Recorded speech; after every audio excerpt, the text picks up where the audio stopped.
નમસ્કાર સૌને મારા જય જિનેન્દ્ર. શ્રી રૂક્ષ્મણીબેન દીપચંદભાઈ ગારડી જૈન એકેડેમી સૌરાષ્ટ્ર યુનિવર્સિટી દ્વારા આયોજિત 16 સતીઓની વંદના કરતી એક વ્યાખ્યાનમાળા મહાસતગાથા એમના આજના 15મા મણકામાં આપ સૌનું હું સૌરાષ્ટ્ર યુનિવર્સિટી પરિવાર વતી હાર્દિક સ્વાગત કરું છું. મિત્રો, આજે જાની સાહેબ જે સતી વિશે વાત કરવાના છે આજના 15મા મણકામાં, એ સતીનું નામ છે સતી સુલસા. મિત્રો, આ સતી સુલસા એ પણ જૈન ધર્મની જે 16 મુખ્ય સતીઓ છે એમાં સ્થાન પામી છે. એક પ્રસંગ મને અવશ્ય યાદ આવે. એક વખત ભગવાન મહાવીર સ્વામી ચંપાનગરીમાં ઉપદેશ આપવા માટે પધારેલા અને ગામથી બહાર એક ઉદ્યાનમાં એ શ્રાવકોને ઉપદેશ આપી રહ્યા હતા. અને એમણે એ ઉપદેશ પૂરો થયા પછી એક અડંબને એવું કહ્યું કે તમે નગરમાં જાઓ છો તો નગર સારથી સુલસાને મારા ધર્મલાભ કહેજો. પેલો અડંબ વિચારમાં પડી જાય છે કે ખુદ ભગવાન મહાવીર સ્વામી જેમને ધર્મલાભ કહેવડાવે તો એ સતીનું સતીત્વ, એમનું તપ, એમની સાધના કેવા હશે. એટલે એમને સતી સુલસાની કસોટી લેવાની એક ઈચ્છા થઈ. એટલે એ એક યતિનું રૂપ લઈ અને નગરમાં જાય છે. નગરજનો બધા એ યતિના દર્શને આવે છે, પણ સતી સુલસા છે એ એમના દર્શને આવતી નથી. બીજે દિવસે એ અડંબ બ્રહ્માનું રૂપ લઈને જાય છે. આખું નગર એમના દર્શને આવે છે, પણ સતી સુલસા નથી આવતી. ત્રીજે દિવસે શિવનું રૂપ લઈને જાય છે. આખું નગર આવે છે દર્શને, પણ સતી સુલસા નથી આવતી. ચોથે દિવસે ભગવાન વિષ્ણુનું રૂપ લઈને જાય છે, તો પણ સતી સુલસા એમના દર્શને નથી આવતા. અને પાંચમે દિવસે આ જે અડંબ છે એ તીર્થંકરનું રૂપ લઈ અને નગરમાં જાય છે, અને આખું નગર એમના દર્શને ઉમટે છે. આજે તો અડંબને એમ હતું કે તીર્થંકરનું નામ પડશે એટલે સતી સુલસા આવશે જ, પણ સતી સુલસા આવતા નથી. એટલે એ સામેથી કહેવડાવે છે કે તમે જાઓ અને સતી સુલસાને કહો કે 25મા તીર્થંકર આવ્યા છે, એમના દર્શને પધારો. ત્યારે સતી સુલસા એમને જવાબ આપે છે કે જો તીર્થંકરનું આગમન થવાનું હોય ને તો એના એંધાણ તો ખુદ પ્રકૃતિ, વનસ્પતિ, વાયુ એ આપી દે છે. એણે કહેવડાવવાનું ન હોય કે તીર્થંકર આવ્યા છે. એ નક્કી કોઈ તીર્થંકરના રૂપમાં કોઈ ઢોંગી છે, એટલે હું એમના દર્શને આવીશ નહીં. એટલે આવી એક અડગ નિષ્ઠા એ સતી સુલસાની હતી. પછી તો અડંબને એની ભૂલ સમજાય છે અને જઈ અને સતી સુલસાના એ પગમાં પડી જાય છે. તો આવી એક સતી વિશે આજે જાની સાહેબ વાત કરવાના છે. મિત્રો, આજે મારા સ્વાગત વક્તવ્ય પછી સૌરાષ્ટ્ર યુનિવર્સિટી વતી સ્વાગત અને શુભકામનાઓ વ્યક્ત કરતો સંદેશ આપવા માટે સૌરાષ્ટ્ર યુનિવર્સિટીના હમણાં જ વરાયેલા નવનિયુક્ત સિન્ડિકેટ સભ્ય આદરણીય અને પત્રકારત્વ ભવનના અધ્યક્ષ શ્રી નીતાબેન ઉદાણી એ પણ સૌનું સ્વાગત કરશે અને એમનો શુભકામનાઓ વ્યક્ત કરતો સંદેશો પણ પાઠવશે. અને ત્યાર પછી આજે લંડનથી પૂજ્ય વિનોદભાઈ કપાસી એમનો એક શુભ સંદેશ પણ આપણને પ્રાપ્ત થયો છે. વિનોદભાઈ કપાસી લંડન જૈન દેરાસરના એક અગ્રણી છે, અને સાથે સાથે એમણે લંડનની અનેક સ્કૂલોમાં, કોલેજોમાં જૈન ધર્મ અને જૈન સાહિત્યના અભ્યાસની દિશાઓ ખોલવાના પ્રયત્ન કર્યા છે. અને ત્યાં પણ જૈન સાહિત્યનો, જૈન ધર્મનો અભ્યાસ થાય એ માટે તેઓ સતત એ પ્રવૃત્તિશીલ છે. તો આવા વિનોદભાઈ કપાસીનો એક શુભ ભાવના વ્યક્ત કરતો વિડીયો સંદેશ પણ આપણને મળ્યો છે, એ પણ આપણે નિહાળીશું. અને ત્યાર પછી આપણી દૈનિક રૂપરેખા પ્રમાણે પૂજ્ય જોનીભાઈ અને પૂજ્ય અર્ચનાબેન 16 સતીઓનો સ્તવન શ્લોક છે એનું ગાન કરશે. અને પછી જાની સાહેબ આ 15મા મણકામાં સતી સુલસા વિશે માંડીને વાત કરશે. મિત્રો, તો ફરીથી આપ સૌનું આજના 15મા મણકામાં સૌરાષ્ટ્ર યુનિવર્સિટી પરિવાર વતી હું હાર્દિક સ્વાગત કરું છું. અને આ વ્યાખ્યાનમાળામાં જોડાવા બદલ આપ સૌનો હું આભાર પણ માનું છું. આપ સૌને મારા નમસ્કાર, સૌને મારા જય જિનેન્દ્ર. વંદે માતરમ. ભારત માતા કી જય. જય જિનેન્દ્ર. જૈન ચાતુર્માસ અને પર્યુષણના પવિત્ર દિવસોમાં સૌરાષ્ટ્ર યુનિવર્સિટીના શ્રીમતી રૂક્ષ્મણીબેન દીપચંદ ગારડી જૈન એકેડેમી અને એજ્યુકેશનલ રિસર્ચ સેન્ટરના ઉપક્રમે યોજાઈ રહેલી જૈન ધર્મની 16 સતીજીઓ વિશેની વ્યાખ્યાનમાળામાં આજે હું આપનું સ્વાગત કરું છું. જૈન ધર્મની એક સરવાણી સમી સતી સુલસાની કથા આજે આ વ્યાખ્યાનમાળાના 15મા મણકાનો એક વિષય છે. મધ્યપ્રદેશની શ્રી હરિસિંહ ગૌર યુનિવર્સિટીના કુલપતિ, પાટણ યુનિવર્સિટીના પૂર્વ કુલપતિ, સૌરાષ્ટ્ર યુનિવર્સિટીના સિન્ડિકેટ મેમ્બર અને ગુજરાતી ભાષા સાહિત્ય ભવનના અધ્યક્ષ રહી ચૂકેલા ડૉક્ટર બળવંત જાની આ વ્યાખ્યાનમાળા રજૂ કરે છે. ડૉક્ટર બળવંત જાની જન્મે જૈન નથી, પરંતુ જૈન ધર્મના સાચા સેવક છે. જૈન એકેડેમીના પ્રારંભથી જ તેઓ તેના માનદ નિયામક તરીકે કાર્ય કરી રહ્યા છે. તેઓ પોતે પણ સાહિત્યકાર અને લેખક છે. ડાયસ્પોરા સાહિત્યના પણ જ્ઞાતા છે.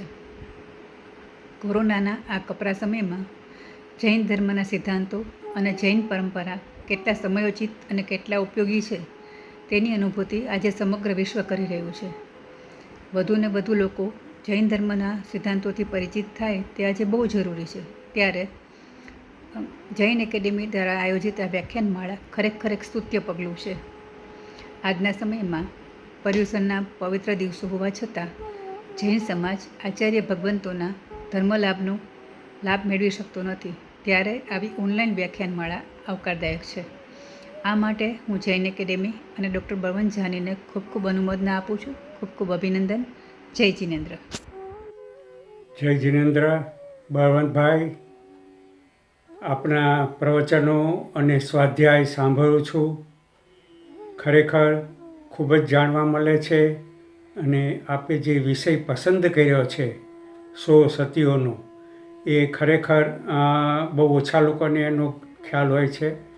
અને આપનું તો અગાધ જ્ઞાન છે. આપ હિન્દુ ધર્મના, જૈન ધર્મના વિદ્વાન છો. એટલે ખરેખર અમને સાંભળીને બહુ આનંદ થાય છે.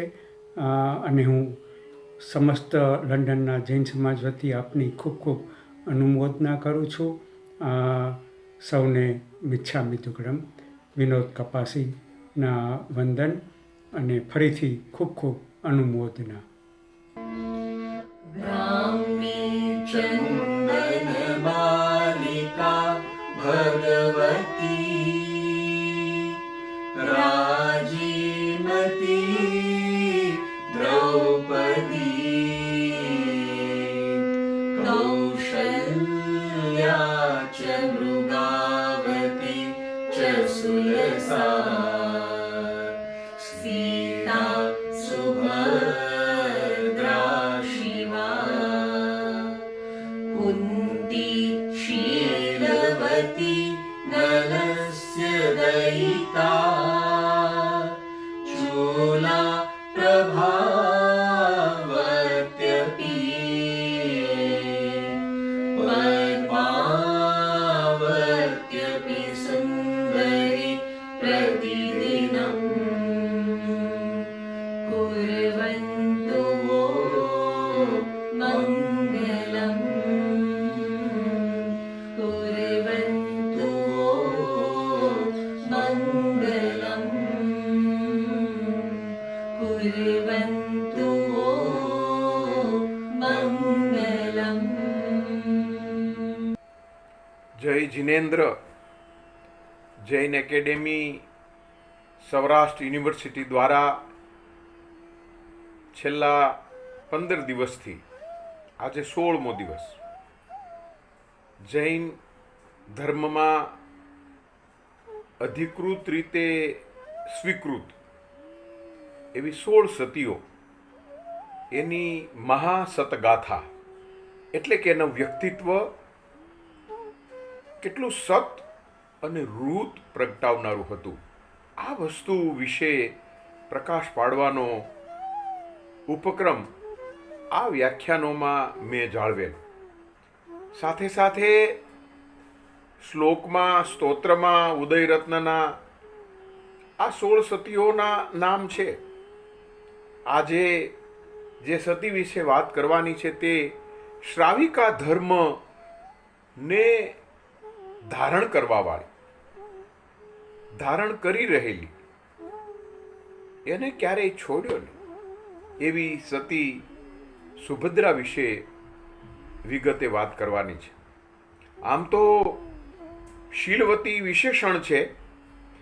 શીલવતી નામે એક સતીની કથાઓ પણ મળે છે. 4 મંત્રીઓ એનું શીલ ભ્રષ્ટ કરવા માટે કેવા પ્રયત્નો કરે છે. શીલોપદેશ કથામાલા નામનું આખું પુસ્તક પણ છે. શીલ, ધર્મ, ચારિત્ર્ય, જ્ઞાન એના ઉપર વધુ ને વધુ ભાર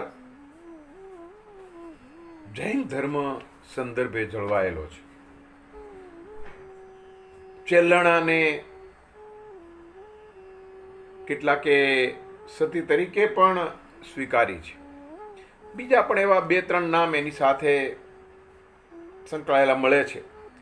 પણ અધિકૃત રીતે મને વિગતે અભ્યાસ કરતા આ 16 સતીઓ વિશે વાત કરવી સમુચિત લાગી છે, ઉચિત લાગી છે. અનેક મહારાજ સાહેબો, મુનિ ભગવંતોએ સ્તોત્ર લખ્યા, એના વિશે રાસ લખ્યા, સજ્જાયો લખી, એમ નાની નાની કૃતિઓ જ્ઞાતા ધર્મ અને અનેક ગ્રંથોમાં ઘણી બધી સતીઓ વિશે યેશા અને ઘણા બધા એવા ચરિત્રો છે. એટલે આમાં શીર્ષકમાં પણ હું વિચારતો હતો કે મહાસતી તો વ્યાપક રૂપે પ્રયોજાતો શબ્દ છે. સતી 16 સતીઓ એમ મેં વાક્ય રચના રાખી. ઘણા પૃચ્છા પણ કરે અને ઈમેલ દ્વારા પણ કહે કે 16 મહાસતીઓ કેમ શબ્દ ન વાપર્યો. મેં તો મહાન સતીઓ છે, આ મહાસતીઓ છે. પણ સતી એકમાત્ર એવો શબ્દ છે કે જે સતીત્વને ઉજાગર કરે છે. અને સતીત્વ મહા હોય અને મહાન જ હોય. પણ એની ગાથા, યશ ગાથા, સતગાથા માંથી મેં પછી સત અને રૂત જેમાં સમાવિષ્ટ છે એવો મહાસતગાથા, સતીઓ એની મહાસતગાથા, એટલે એ મહા થઈ પણ શકે. ગુણવંતભાઈએ અને બીજા ઘણા મિત્રોએ, સેજલબેન, પ્રોફેસરો, બધા, અભયભાઈ, ભારતીબેન, આ બધા અભ્યાસીઓએ, અમારા ગુજરાતી ભાષાના કેટલાક અધ્યાપકો પણ નિયમિત રીતે ફોનથી ચર્ચા કરતા. પ્રોફેસર ચંદ્રવાડિયા સાથે પણ આ અંગે ચર્ચા થતી અને એમણે તો સ્વામિનારાયણ સંપ્રદાયમાં એક સતી ગીતા છે એ સંપાદિત કરેલ છે.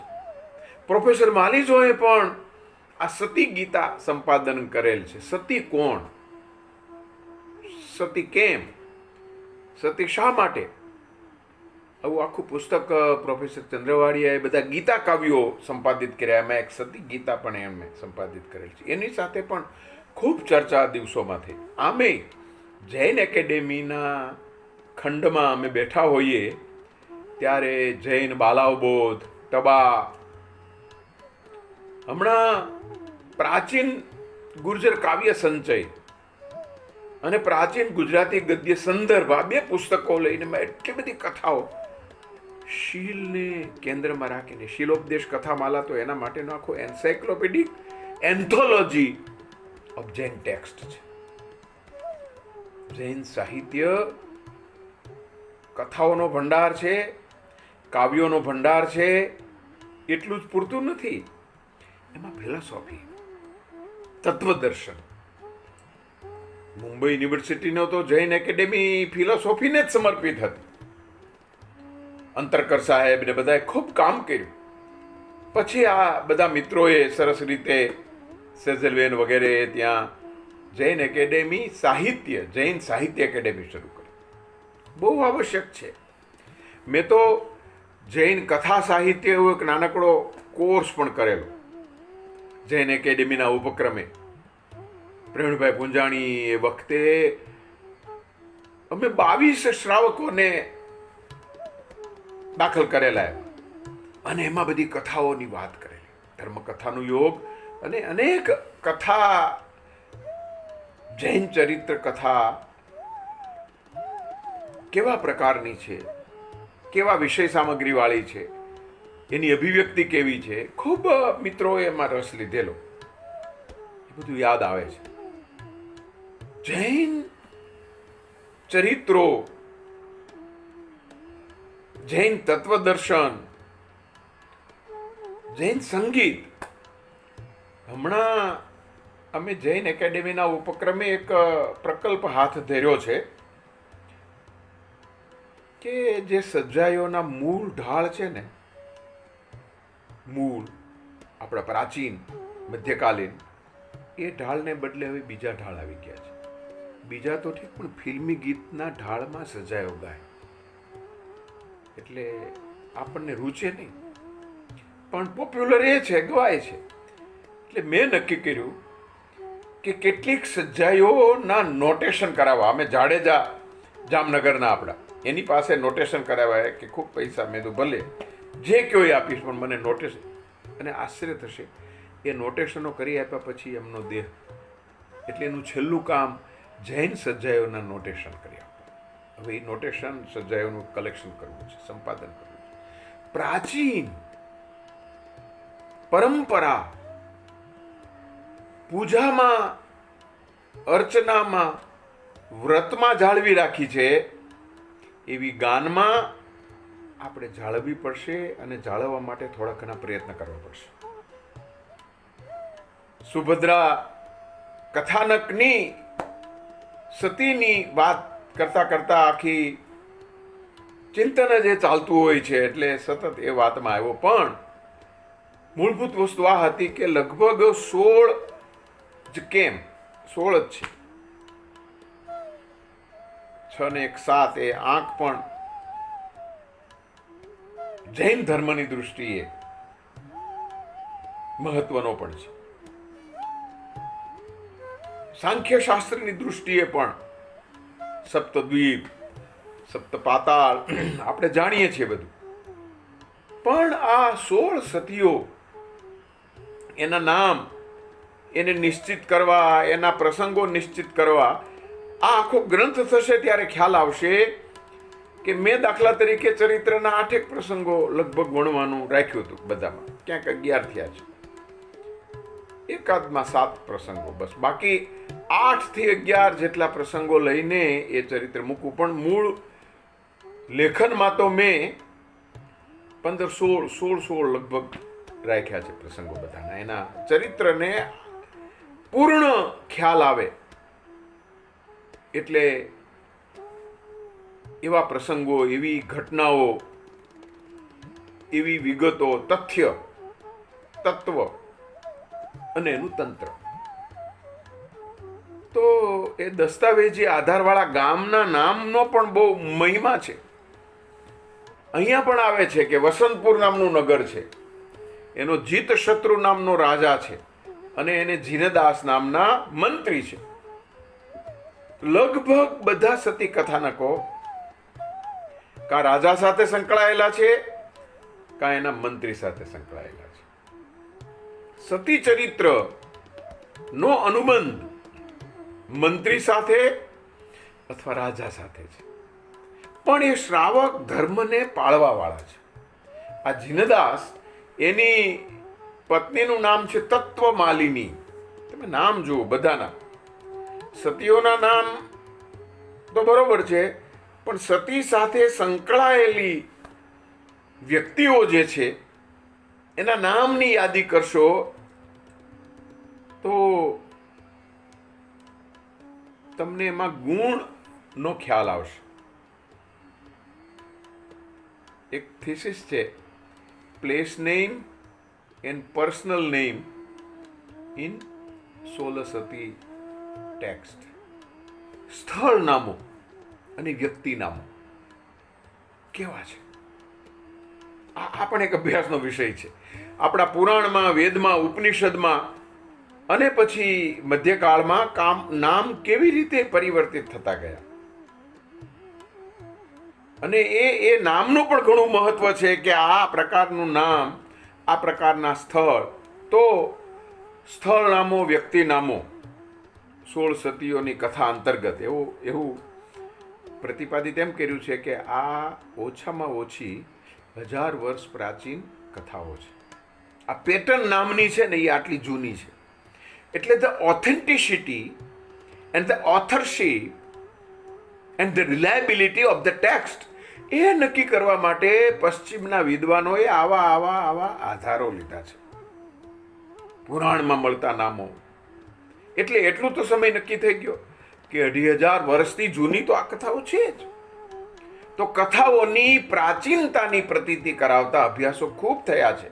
એટલે આ કથાઓ કપોળ કલ્પિત કથા નથી, માનવાની પણ નથી, છે જ નહીં, હકીકત છે, ઘટના છે, પ્રસંગો છે. અને એ પ્રસંગો સચવાયા, શ્રુત પરંપરામાં ચાલ્યા અને આગમમાં બદ્ધ થયા. આગમમાં એટલે જ બદ્ધ કરવા પડ્યા કે પછી ભૂલાતા હતા. પ્રસંગો કેટલાક ભૂલાઈ જાય, કેટલાક નામ જુદા થઈ જાય, એટલે આદેશ કર્યો કે આ બધું નિર્ગ્રંથ, પણ આ બધું હવે ગ્રંથસ્થ કરો.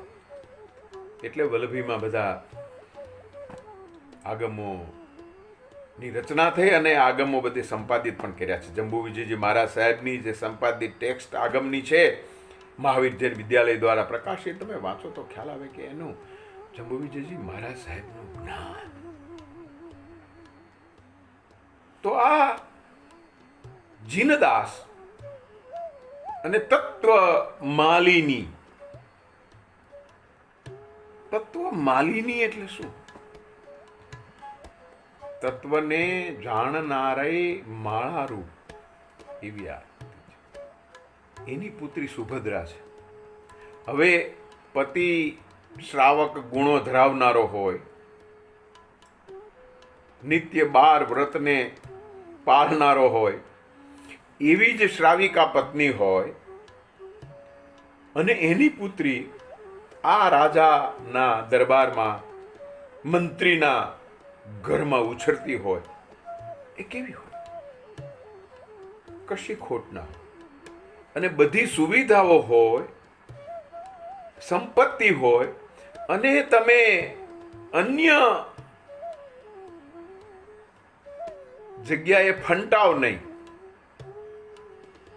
સ્થિર રહો અને ધર્મ કાર્યમાં સંકળાયેલા રહો. આ પ્રભુ કૃપા હોય તો જ થાય, બાકી ના થાય. સુભદ્રા જૈન આચારને, શ્રાવિકા ધર્મને પાળનારી છે. ધર્મ પાળનારી એટલે જૈન ધર્મ અને શ્રાવિકા ધર્મ બે.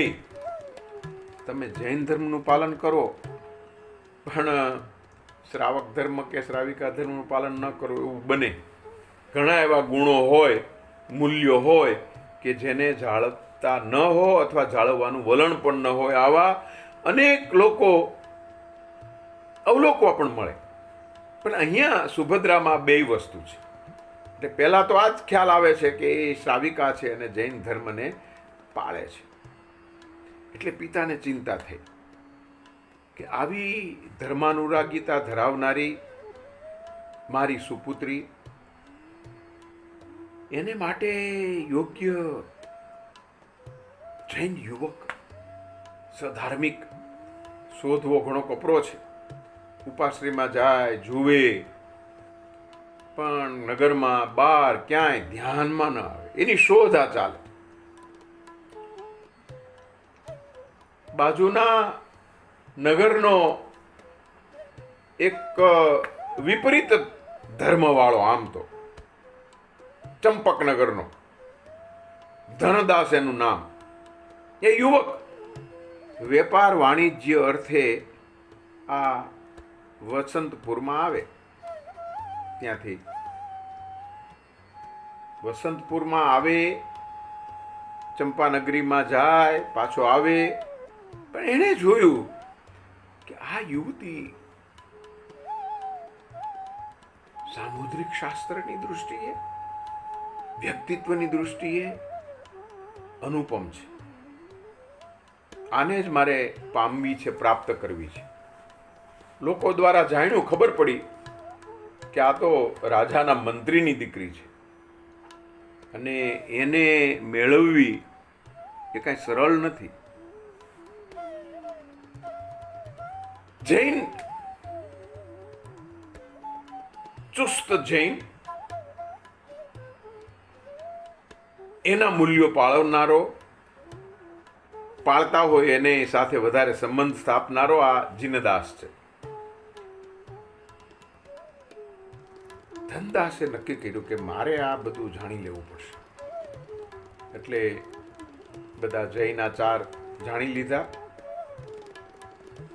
આચાર જાણી લીધા, વ્યવહાર જાણી લીધા, ક્રિયાકાંડો જાણી લીધા અને પછી નિત્ય ઉપાશ્રયમાં જાય.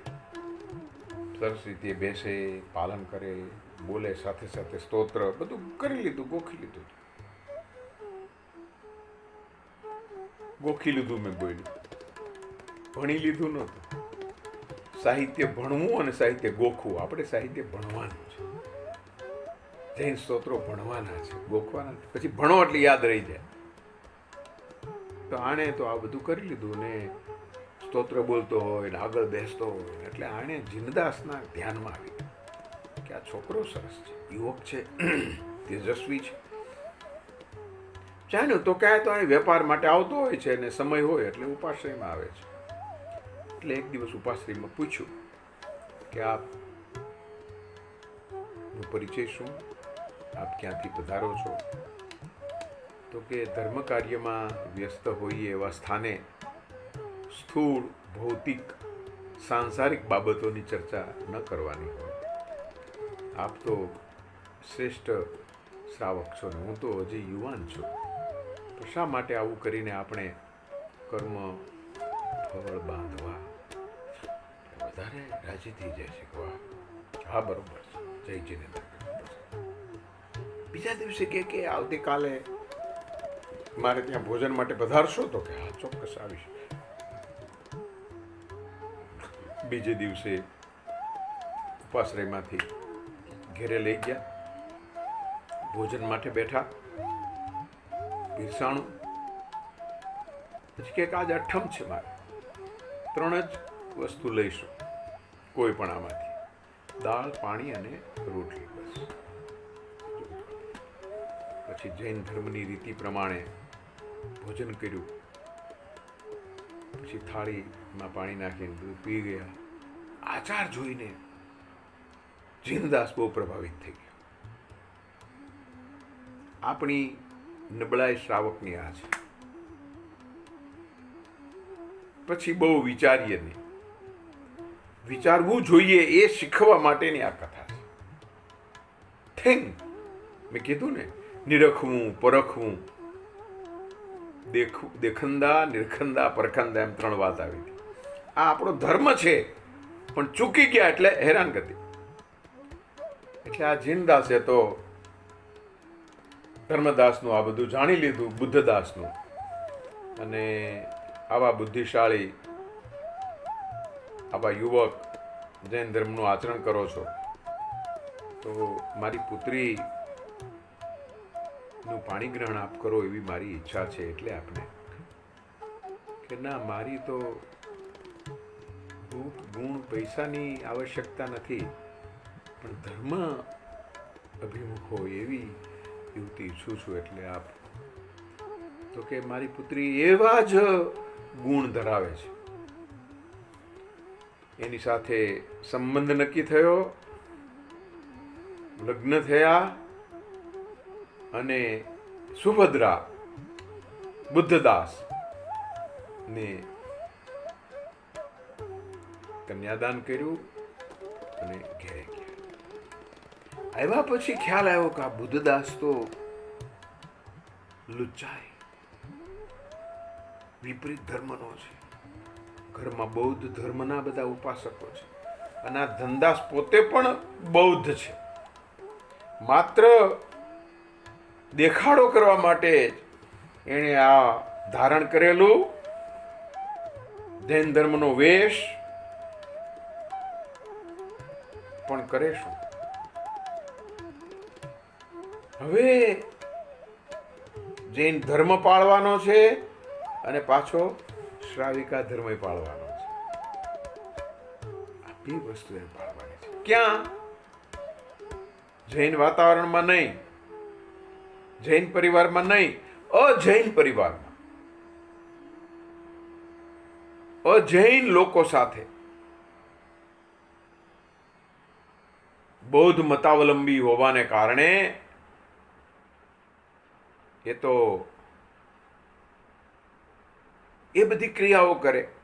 એટલું જ નહીં, એ ક્રિયા તરફ આમને વાળે પણ કે તમારે આમ કરવાનું, તમારે આમ આચાર કરવાના, તમારે આ રીતે કરવાનું. પણ આ સવારમાં ઉઠે, તીર્થંકરનું, અરિહંતનું શરણ, પૂજા, આરાધના, ઉપાસના, સ્તોત્રગાન બધું કરી નાખે અને પછી નિત્ય કર્મમાં જોડાઈ જાય. કારણ કે એને કામ તો કરવાનું જ છે. ગૃહિણી છે, કુલવધુ છે, સ્વસુર, સાસુ, આ બધા ટોકે, ટીકા કરે, પણ આ કશાને ગણકારે નહીં. કોઈના ઉપર દુર્ભાવ પણ ન રાખે. શ્રાવિકા ધર્મ પતિ ઉપર પણ અણગમો ન રાખે. પતિના વિપરીત આચરણ, પતિના વિપરીત વ્યવહાર અને પતિના વિપરીત કાર્ય, વિપરીત કાર્ય, વિપરીત વ્યવહાર અને વિપરીત વાતાવરણ, એમાં સ્વસવું. અને સ્વસીને પણ એમાં એમણે રાખ્યું શું? અણગમો નહીં, દુર્ભાવ નહીં, એના ઉપર રોષ નહીં, ક્રોધ નહીં. આ બધાને શમન કરીને, આ બધાને બાજુએ રાખીને માત્ર ને માત્ર જૈન ધર્મનું પાલન કરવું અને શ્રાવિકા તરીકે ના વ્યવહારો આચરણ દ્વારા, કર્મ દ્વારા, ક્રિયાકાંડ દ્વારા પ્રગટાવવા. એક પતિ જે છે મારા સ્વામી છે, જેવા છે મારા સ્વામી છે, મારી ફરજ છે, મારો ધર્મ છે, મારે એને અનુકૂળ થવું અને ધર્માભિમુખ એને કરવા, જૈન ધર્મના આચરણ તરફ એને વાળવા. આ જૈન ધર્મના આચરણ તરફ શ્રાવકને વાળનાર બે જ પરિબળો છે: સાધુ ભગવંતો અને પત્ની. મા બાપ તો પછી તો એ બાલ્યાવસ્થામાં બાળ્યા હોય, પણ પછી છતાં એ નીકળે તો પછી આ બેના હાથમાં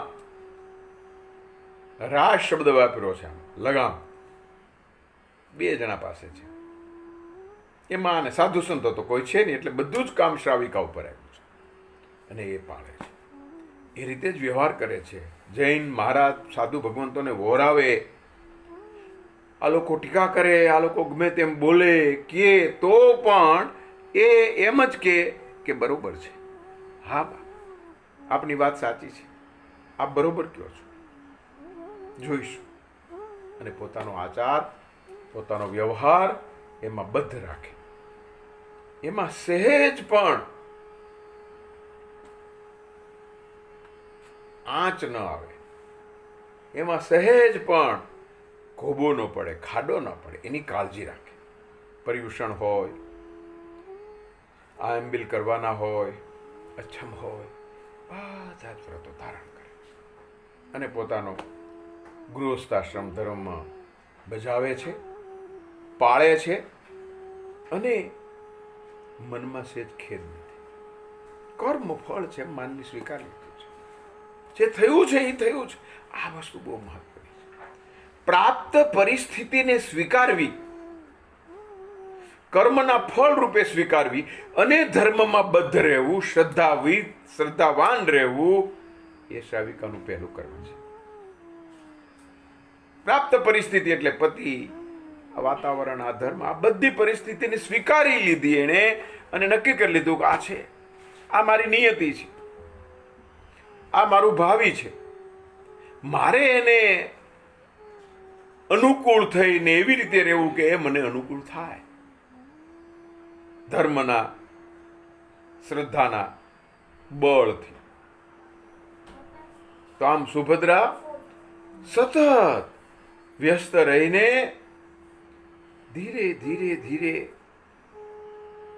ધર્મના આચરણોને દ્રઢતાપૂર્વક વિનિયોગ કરીને પોતાનો સંસાર ચલાવે છે.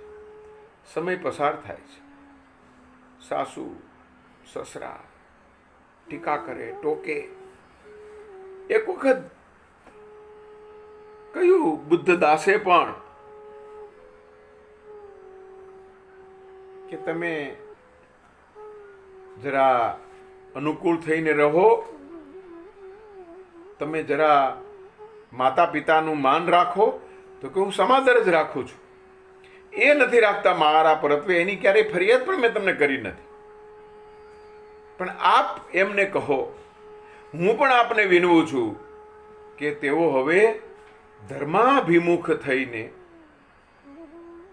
મારી ધર્મ આરાધનાની ટીકા ન કરે.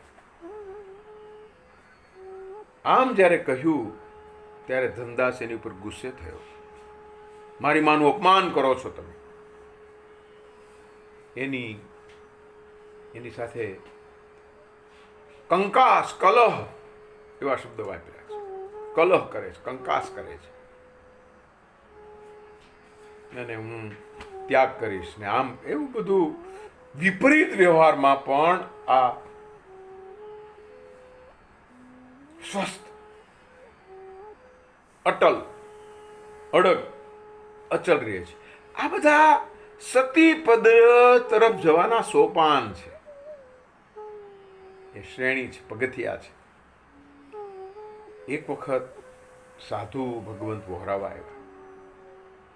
એને જોયું કે જીન કલ્પિક હોવાને કારણે એ કશું પોતાના અંગ ઉપર હોય એ ઉખાડે નહીં, ત્યાગે નહીં, જે છે એ રહેવા દે. એ નુકસાન કરતા હોય, હાનિ કરતા હોય, હિત કરતા ન હોય તો પણ આ આચાર છે, એ એના આચાર છે. આચારાંક સૂત્રમાં છે સાધુ ભગવંતોનો આચાર માનવા એક આચાર છે. હવે વહોરાવા જાય અને શ્રાવક શ્રાવિકા ધર્મ એ છે કે આવા કષ્ટ જીન સીમામાં રહીને દૂર કરવા, એનો ધર્મ છે. હવે અહીંયા બે વસ્તુ આવી. સાધુ ભગવંત એનો ધર્મ નિભાવે છે કે છે તણખલું પાપણ ઉપર, આંખ ઉપર એને આમ કાઢી ન શકે, કાઢી નાખી ન શકે. એ આવેલું છે રે જૈન કલ્પિક. એ આખું જૈન કલ્પિક એ કર્મ છે, ક્રિયા છે. આ બાજુ વહોરાવે છે અને એનો ખ્યાલ આવ્યો કે સાધુ ભગવંતને તણખલું ચોટ્યું છે, એટલે એને અડાય તો નહીં. જીભ એ અંગ નથી, આંગળી, બીજી કોઈ વસ્તુ તમે હાથમાં લ્યો, લાકડી કે એમને, એટલે જીભથી નજીક જઈને આમ કરીને તણખલું લેવા ગઈ. ત્યાં કપોળ એટલે ગાલ, એનો સ્પર્શ થયો છે ભાલ મુનિને. થશે જ. એ આમ તો ટીકામાં અને બાલાબોધમાં એવું લખ્યું છે એનું નહીં, પણ ત્યાં જે કંકુ લગાવેલ હતું, પદાર્થ લગાવેલ હતા સુખડના, એ પદાર્થ ત્યાં ચોંટ્યો છે. એટલે ચામડીનો સ્પર્શ નથી થયો, ચામડી ઉપર લગાયેલા પદાર્થનો એને સ્પર્શ થયો. એટલી ચર્ચાઓના વિશે થઈ છે. 16 કથા સતીઓની કથાનકોના ચરિત્રોના, વ્યવહારોના બાલાવબોધમાં, અર્થદર્શનમાં સજાયમાં કીર્તનમાં મુનિ ભગવંતોએ જે અર્થઘટનો કર્યા છે, મિનિંગ, એના ઉપરથી થિયરી ઓફ મિનિંગ તારવવાનો મેં પ્રયત્ન કર્યો કે અર્થનું સ્વરૂપ અને અર્થઘટનનું સ્વરૂપ જૈન સાહિત્ય કૃતિઓને આધારે. પશ્ચિમની થિયરી ઓફ મિનિંગ જવા દો છે, બધે બહુ ચર્ચાઓ થઈ છે, પણ આપણી ચર્ચા જેટલી સૂક્ષ્મ છે, જેટલી કેશાકર્ષણ એટલે વાળ, કેશિકી વૃત્તિ એને કીધી છે કાવ્યશાસ્ત્રીઓ. એટલે વાળ આપણે કે છે ને પાંથીએ પાંથીએ તેલ નાખ્યું, અરે વાળે વાળે વાળે વાળે વિંજરાયો દુહામાં એક આવે છે, કેશિકી વૃત્તિ છે. તો એને આધારે વિશ્લેષણ કર્યું છે કે અડ્યુટ સ્પર્શ શરીરનો થયો નથી. તો એ જે સુખડ ચંદન જે લગાવ્યા હોય પદાર્થો મુખ ઉપર, મુખારવિંદ ઉપર, શ્રાવિકા છે, યુવાન છે, શણગાર સજે છે, તો એ કપાળે છે ચોટ્યું ને એ સાસુ જોઈ ગયા. એટલે સાસુએ કીધું આ તો વ્યભિચારિણી છે, ગળે વળગે છે. અને આ જૈન મુનિઓ પણ ભ્રષ્ટ છે, શિથિલાચારી છે, ભ્રષ્ટ છે. હવે આ તો બૌદ્ધ મતાવલંબી, એટલે એને તો આ ઉદાહરણ મળી ગયું, દ્રષ્ટાંત મળી ગયું. એટલે સતત એને બધે શોર બકોર કરી મૂક્યો. બે જણા વિશે આમાં ખરાબ વસ્તુ સમાજમાં પ્રસરી. એક તો આ આપણા બુદ્ધદાસ, એની પત્ની એટલે કે શ્રાવિકા સુભદ્રા વિશે, એના ચારિત્ર, એના વ્યવહાર વિશે, અને બીજું જૈન મુનિના શિથિલાચાર. અટકાવતા નથી, ના કહેતા નથી, આયોજનપૂર્વક બધું થાય છે કરીને. એટલે ખૂબ દુઃખી થઈ ગઈ. કહો મને તો ઠીક છે, પણ આ જૈન ધર્મને, જૈન સંપ્રદાયને, જૈન મુનિઓની ઉપર આળ છે. અને સત એ છે કે આક્ષેપ સ્વીકારે નહીં, આક્ષેપનો પ્રતિકાર કરે છે. જો એની ઉપર થયેલા પ્રહારોનો પ્રતિકાર ન કર્યો, એને પરેશાની કરી એનો પ્રતિકાર ન કર્યો. શ્રાવિકા કેટલી સ્વસ્થ છે, સહન શક્તિ, ધૈર્ય, અપાર ધીરજ સુભદ્રાનું. એટલે જૈન ધર્મ ઉપર આ આઘાત છે, અને એનો પ્રત્યાઘાત આપવા માટે હવે હું અનશન કરું છું. કૌશગ ધ્યાન વ્રત લઈ લે છે રાત્રે જ, હું કાંઈ લઈશ નહીં, કશો અંગીકાર નહીં કરું. શાસન દેવી, તમે કૃપા કરીને જૈન ધર્મ ઉપરનું આ આળ તો જ નીકળે કે મારી ઉપર લાગેલું આળ મારે આચરણ દ્વારા, વ્યવહાર દ્વારા, કર્મ દ્વારા એવી રીતે બતાવવું કે જેને કારણે એને ખ્યાલ આવે કે આ સતી સન્નારી છે. સતીત્વની પ્રતીતિ કરાવવી કે આજે આવશ્યક અનિવાર્ય એવી ઘટના છે મારા માટે. શાસન દેવી તરફ નતમસ્તકે થઈ નમસ્કાર, મહામંત્ર, કૌશક ધ્યાન, અને એક જ માગણી, બસ મારે બીજું કશું ન જોઈએ. હે શાસન દેવી, બીજા કશાની મારી અપેક્ષા નથી, હું કશું ઈચ્છતી નથી. હું એમ નથી કહેતી કે તમે મને આ દુઃખમાંથી મુક્ત કરો. હું તમને એમ કહેતી નથી કે મારા માટે અહીંયા વાતાવરણ એકદમ સાનુકૂળ થાય, મારા માટે નથી માગતી. પણ જૈન ધર્મ, જૈન મુનિ ભગવંતો વિશે આ જે આળ છે, એ આળ તો નીકાળવું જ રહ્યું, કાઢવું જ રહ્યું. તમે મારા ઉપર કૃપા કરો, મારા ઉપર દયા કરો. જૈન ધર્મ અત્યારે મુશ્કેલીમાં મુકાઈ જશે આ સમાજમાં, અને આખો સમાજ, આખો વર્ગ આની ટીકા જ કરવા લાગ્યો, અવહેલના જ કરવા લાગ્યો. એનું મોઢું ન જવું, એને અડવું નહીં, એનો બહિષ્કાર, સામાજિક બહિષ્કાર સુભદ્રાનો. તમે કલ્પના તો કરો, એવું અનુકૂળ નહીં એવું વાતાવરણ, પ્રતિકૂળ વાતાવરણમાં, પ્રતિકૂળ પરિવારમાં અને પ્રતિકૂળ ધર્મ ના ધારકો વચ્ચે જૈન ધર્મની દિગ્વિજયની એની આ યાત્રા છે. સુભદ્રાનું કામ, સુભદ્રાનો વ્યવહાર, સુભદ્રાની બૌદ્ધિક પ્રજ્ઞા કેટલી પ્રજ્વલિત છે, કેટલા વર્ષથી દુઃખી છે, પણ ક્યારેય શાસન દેવીને એમ ન કહ્યું. શાસન દેવી જાણે છે બધું, અને મારે આ ભોગવવાનું છે. આ વસ્તુ સ્વીકારવી એ મોટી વસ્તુ છે. આપણે જે બોધ લેવાનું છે, જે પ્રબોધન આ 16 સતીઓ કરે છે, એ આવા થાવ એમ નથી કહેતી, આવો વ્યવહાર કરો એવું પ્રબોધન કરે છે. કેટલી અને એ વ્યવહાર કરો એટલે પછી તમે એ થાવ છો. જૈન ધર્મની વિશિષ્ટતા છે. બધે જ ગોપનનો મહિમા છે, મુખરતાનો મહિમા નથી. સ્પષ્ટ કહી દીધું આમ કરો એનો મહિમા નથી, પણ તમને સૂચવે, તમને ઇંગિત કરે, તમને પ્રબોધે એવી રીતે, આડકતરી રીતે કે તમે એના તરફ વળો અને તમે એવા થાવ અને તમે એ પદે પહોંચો. આ વિશિષ્ટતા છે 16 સતીઓના કથાનકની.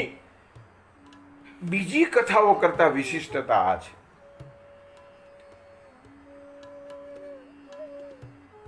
અમે ચર્ચા કરતા હતા બધા વિદ્વાનો ત્યારે, પછી કીધું તો આ 16 સતીઓ પારસમણી કહેવાય. કીધું કેવી રીતે? કે પારસમણી લોઢાને સ્પર્શે તે લોઢું સોનું થઈ જાય અથવા પારસમણી થઈ જાય. બરોબર, પારસમણીથી વિશેષ છે. કે કઈ રીતે? મેં કીધું પારસમણી લોઢાને સ્પર્શે એ પારસમણી થાય, પણ એ પારસમણી પછી લોઢાને સ્પર્શે તો એ પારસમણી ન થાય. એમાં તો આપણે પારસમણી નો જ સ્પર્શ કરાવવો પડે. ત્યારે આ સતીઓ તો પારસમણીમાં પ્રગટાવનારા લોખંડને પણ એ કક્ષા આપે છે કે તમે સ્પર્શો તો પણ પારસમણી થશે. 16 મહાસતીઓ, 16 સતીઓની સતગાથાનું જે રૂત છે, જે સત છે, તે આ છે. એટલે સુભદ્રા પ્રાર્થના કરે છે, સાધના કરે છે, ઉપાસના કરે છે, અને શાસન દેવી રાત્રે પ્રસન્ન થાય છે. ચિંતા ન કર, તારું ચારિત્ર, તારી ભક્તિ, તારું વ્યક્તિત્વ એક શ્રાવિકા તરીકેનું, સુશ્રાવિકા તરીકેનું, સતી સન્નારી તરીકેનું, ધર્મ પાલિકા તરીકેનું સમાજમાં સ્થાપીશ અને તારો સ્વીકાર થશે. તું જે આચરણ કરે છે બરોબર છે. શાસન દેવીની વાત સાંભળીને ખૂબ રાજી થયા સુભદ્રાજી. બીજે દિવસે ગામના 4 દરવાજાઓ જે મુખ્ય ગઢના એ ખુલે નહીં. હવે દરવાજા ન ખુલે એટલે તો ચિંતા થાય, હવે શું કરશું? કેમ ખુલતા નથી? હાથી દ્વારા, લુહાર દ્વારા, અનેક લોકો દ્વારા ઘણા બધા પ્રયોગો કર્યા, પ્રયત્નો કર્યા, પણ એનું પરિણામ આવ્યું નહીં. દ્વાર ખુલ્યા નહીં. પછી આકાશમાંથી આકાશવાણી થઈ, જે સતી સન્નારી આ નગરની કાચા સૂતરના તાતણે ચારણીને કૂવામાં નાખે અને એ ચારણીમાં પાણી આવે, એ પાણી ગઢના દરવાજાને બારણાને છાંટશો તો દરવાજા ખુલશે. આકાશવાણી થઈ એટલે રાજાએ બધે ઢંઢેરો પીટાયો કે સતીત્વ ધારણ કરનારી જેટલી સ્ત્રીઓ છે એ આ કામ માટે આવો, અમે તમને પુરસ્કૃત કરીશું, રાજ્યના દ્રવ્યથી સન્માનિત કરીશું અને ગામમાં તમારું બહુમાન થાય એવો અમે ઉપક્રમ રચીશું. એટલે ઘણી સ્ત્રીઓ કાચા તાતરાને જ્યાં ચારની સાથે બાંધે ત્યાં જ તૂટી જાય. નાખવાની વાત તો અલગ રહે. કેટલીક નાખે તો ચારણી જ અંદર ચાલી જાય અને ચારણીમાં પાણી રહે જ નહીં. સ્વાભાવિક છે, રહે જ નહીં ચારણીમાં પાણી. આ પરિસ્થિતિમાં સુભદ્રા એના સાસુને વંદન કરે છે. માતા, આપ અનુજ્ઞા આપો તો આ રાજાના ઢંઢેરાનો પ્રતિસાદ આપું. એટલે સાસુ ખીજાણ, આ તો હું જ જાણું છું, પાડોશ જ જાણે છે, તું કુલટા છો, શિથિલાચારી છો, સતીત્વ નથી તારામાં. પછી આખું નગર જાણશે. છાની મની બેઠી રહે ઘરમાં, પૂજા પાઠ કર્યા કર કે ના માં, આપણને આજ્ઞા તો આપો, હું શિથિલાચારી નથી, એની પ્રતીતિ થશે કે ના, અમારી આબરૂ છે ગામમાં, અમારી આબરૂના ધજાગરા. એટલા કુવચનો કે છે. પછી અનુજ્ઞા લઈને નમસ્કાર કરીને, નમસ્કાર મહામંત્રના જાપ કરતી કરતી ચારણી લઈને અને કાચા સૂતરના તાંતણાની ફિરકી લઈને કૂવામાં જાય છે. કાચા સૂતરના તાંતણાથી ચારણીને કૂવામાં ઉતારે છે અને આખું ગામ નગર કુતૂહલથી જોઈ રહ્યા છે. ઓહો, જેની ટીકા થાય છે, જે બૌદ્ધ ધર્મી ને સ્વીકારતી નથી, આવી અધર્મી છે, કોઈક નવો ધર્મ પોતાનો લઈને આવી છે ને છોડતી નથી. અને કાચા સૂતરને એક પછી ખેંચે છે ઉપર અને ચારણીમાં પાણી સ્થિર છે. ચારણી ઉપર આવે છે. ચારણીમાંથી પાણી દ્રવતું નથી અને પાણીથી દરવાજાને છાંટે. પહેલા દરવાજાને ઉઘડી ગયો, બીજો દરવાજો ઉઘડી ગયો, ત્રીજો દરવાજો ઉઘડી ગયો. આકાશવાણી થઈ કે ચોથો દરવાજો ભલે અકબંધ રહ્યો, એ અન્ય કોઈ સતી ના સતીત્વની પરીક્ષા માટે કામ લાગશે. 3 દરવાજા ખુલ્યા. બહુ જ પ્રસન્ન થયા રાજવી, બહુ જ પ્રસન્ન થયા નગરજનો, અને પ્રસન્ન થયા એના પતિદેવ પણ, એના સસુર અને સાસુ પણ. ઓહો હો, આને આપણે કેટલી ખરાબ રીતે, ખોટી રીતે સમાજ સમક્ષ પ્રસ્તુત કરી, સમાજ સમક્ષ મૂકી. હકીકતે તો આ સુશ્રાવિકા છે, સાધ્વી સતી ત્વના બધા જ લક્ષણો એના વ્યક્તિત્વથી માંથી ઉછળતા, ઉગડતા, ઉજેડતા આપણે જોયા છે. આપણી સામે પણ ક્યારેય પ્રતિકાર કર્યો નથી. આવી સહનશીલ, અપાર ધીરજવાળી શ્રાવિકા તરફ સાસુ અને સસરા પણ ક્ષમા યાચે છે. બહેન, તારો ધર્મ સાચો, અમારો ધર્મ ખોટો. પતિને પણ ખ્યાલ આવે છે કે આ તપસ્વીની, મહાન તપસ્વીની, જે જૈન ધર્મનો મેં થોડોક આચાર ગ્રહણ કર્યો તો મને આવી સતી સ્ત્રી મળી. જો હું સંપૂર્ણ ગ્રહણ કરું તો મને શું મળે? આ વિચાર મનમાં.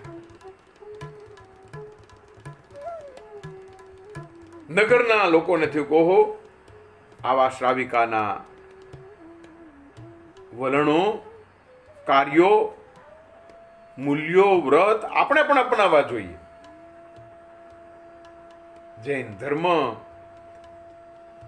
જૈન શ્રાવક શ્રાવિકા, એનો મહિમા થવા લાગ્યો. શાસન દેવીને જે ઉપાસના કરી હતી સુભદ્રાએ, જો સ્વ માટે કશું, આ વસ્તુ મહત્વની છે. તમે સ્વકેન્દ્રી બનો એ શ્રાવકનું લક્ષણ નથી. સધાર્મિક એવો શબ્દ છે, સધાર્મિક ભોજન આપણે બધું. તો એ વલણ સ્વનો નહીં, સર્વનો વિચાર,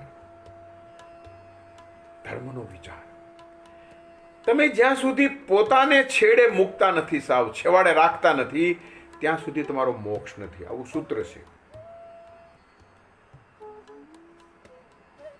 તમે પોતે તમારી જાતને સાવ છેવાડે ન રાખો ત્યાં સુધી તમારી મુક્તિ નથી. આપણે જોઈએ છીએ સંઘપતિ કેટલા દાતાઓ કેટલા પાછળ રહે છે, ક્યાંય કશું. આનો મહિમા છે. અને મહિમા ને ધારણ કરવા વાળી શ્રાવિકા એટલે સુભદ્રા. સતી પદને પામી છે, મોક્ષ પદને પામી છે.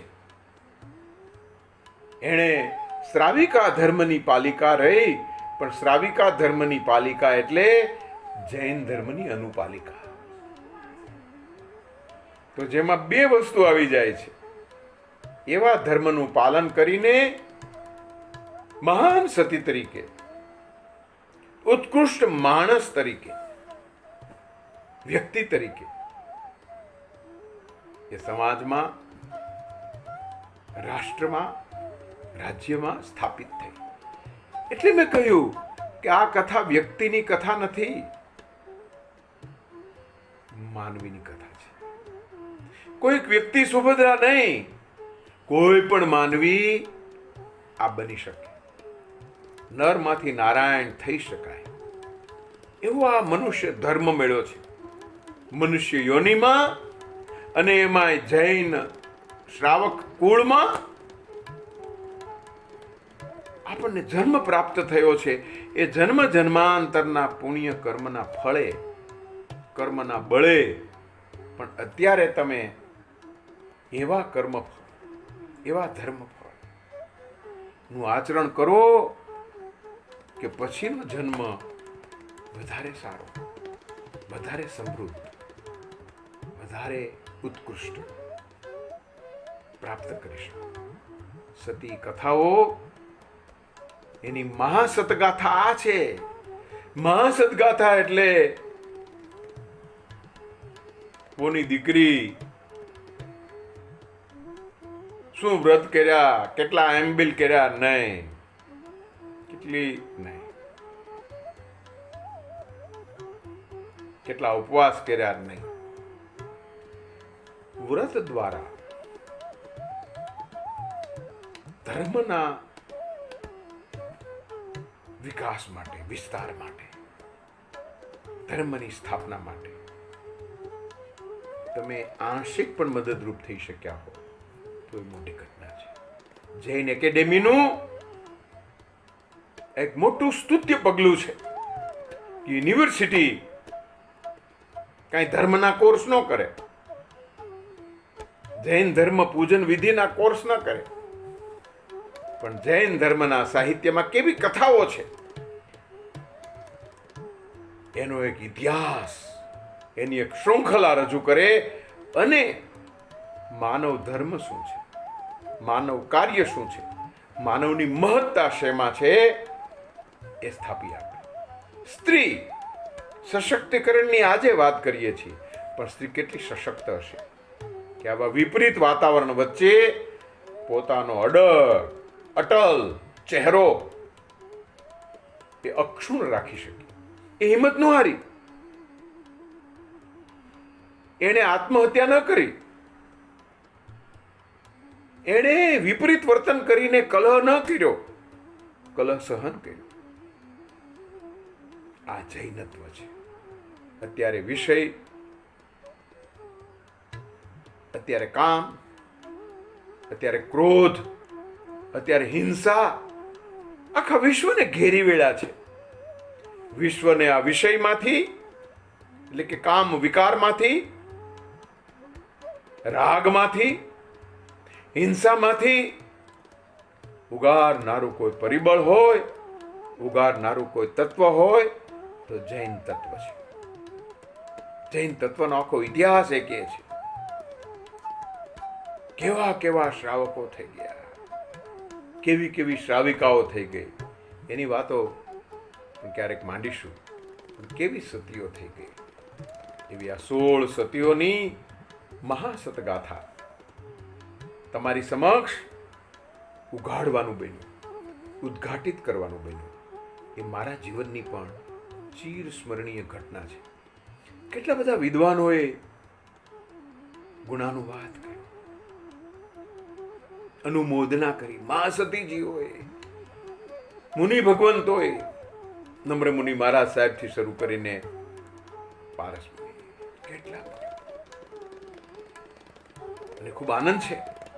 રતિલાલજી મહારાજ સાહેબ જ્યારે બિરાજતા રોયલ પાર્કમાં અને મારા વ્યાખ્યાનો થતા, રતિલાલજી મહારાજ સાહેબ પ્રસન્નતા વ્યક્ત કરતા હતા.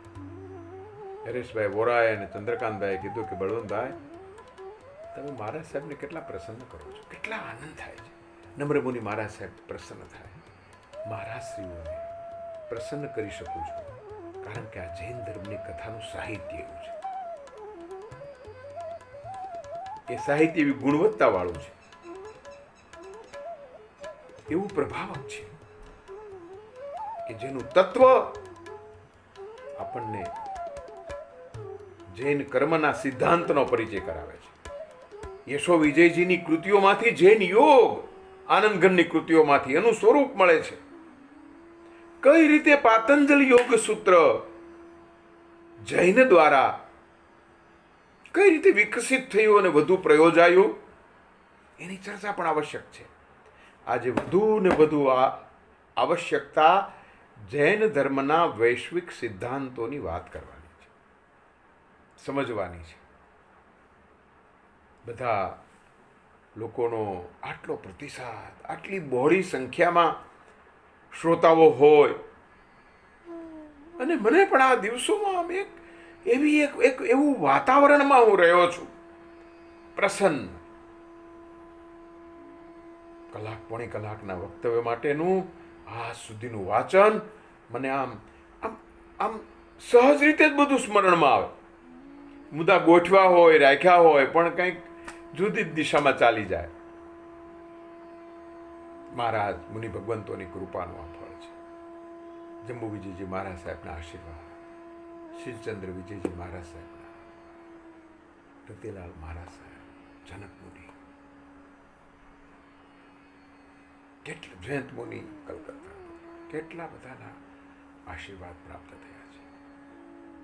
3 વર્ષ સુધી એમ પાટણની યુનિવર્સિટીમાં કુલપતિ રહ્યો ત્યારે મનમાં ભાવના થઈ કે આ યુનિવર્સિટીનું નામ ઉત્તર ગુજરાત ભલે રહ્યું, પણ આગળ હેમચંદ્રાચાર્ય વિશેષણ મૂકવું પડશે. અને સરકારે મહાવીર જન્મ કલ્યાણકના દિવસે 25મી જયંતિ વખતે ગુજરાત રાજ્ય સરકારે એ યુનિવર્સિટીની અમે કરેલી વિનંતીને માન્ય રાખી અને ઉત્તર ગુજરાત યુનિવર્સિટીનું નામાભિધાન થયું હેમચંદ્રાચાર્ય ઉત્તર ગુજરાત યુનિવર્સિટી, પાટણ. ત્યાં રહીને ખૂબ હસ્તપ્રતો વિશે કામ થયું. જૈન સાહિત્યનો અભ્યાસ, જૈન સાહિત્યનું સાનિધ્ય અને જૈનના ઉપાસકોનો સત્સંગ હંમેશા પ્રસન્ન કરી રહ્યો છે. આપ સૌ સાથે આ 16 દિવસ સુધી દરરોજ નિશ્ચિત સમયે સીમાના વર્તુળમાં બેસીને એ વર્તુળની સીમામાં તમારી સાથે સત્સંગ કરવાનું જે બન્યું એ પણ કોઈક કર્મફળના પરિણામરૂપ છે. આપ સૌને શું કહું, આ મારી વ્યાખ્યાન માળા પરમ પ્રજ્ઞાવાન મહાન બૌદ્ધિક સહસ્ત્રાબ્દીમાં એવા હેમચંદ્રાચાર્યને ચરણે આ મારા વ્યાખ્યાનો અર્પણ કરીને મારા વિચારને વિરામ આપું છું. નમસ્કાર. જય જિનેન્દ્ર.